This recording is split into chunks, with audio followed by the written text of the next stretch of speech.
Labadiena, ačiū už suteiktą žodį, gerbiamui pirmininkui. Žemės ūkio rūmų bendruomenė taip pat pateikė pastabas į vyriausybės programą ir jų įgyvendinimą raštu, bet nuo jaunųjų ūkininkų norėčiau iškelti susirūpinimą dėl per didelės žemės koncentracijos vis mažėjančiame valdytojų skaičiuje. Ir tai iš tikrųjų kelia susirūpinimą, mes girdime, kad vyriausybė kelia klausimą dėl regionų problemos, dėl užimtumo regionuose. Ir labai tokie skaičiai, kurie norėčiau, kad Seimo narius ir ministrus priverstų susimastyti. 75% surenkamų mokesčių į biudžetą yra iš smulkių ir vidutinių verslų, įskaitant ūkininkavimą.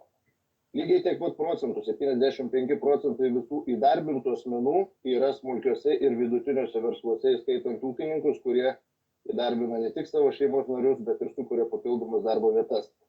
Ir čia yra iš tikrųjų tokia ydinga situacija.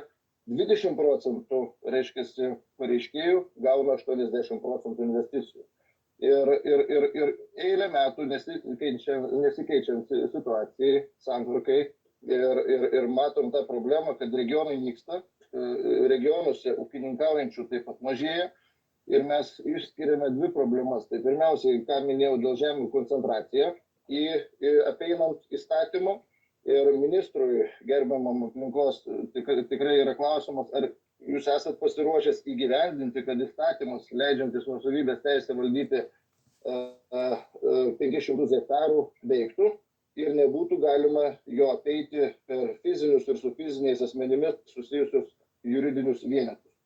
Taip pat žemės ūkio ministrui klausimas, veiksmų plane mes matome, kad yra iškelta diskusija, reiškiasi, kad bus diskutuojama apie išmokų, reiškiasi, lubų įvedimą, tiesioginių išmokų ribojimą, investicinės paramos ribojimą. Tai mes žemdirbiai norėtumėm, kad tai nebūtų diskusijos, o kad tai būtų iš tikrųjų iškeltas tikslas ir įsipareigojimas mūsų žmonėms, kad įvesti pagaliau tiesioginių išmokų ribojimą, įvesti galbūt ir paramos ribojimus tam, kad paramos klaida būtų teisingesnė. Dėkoju.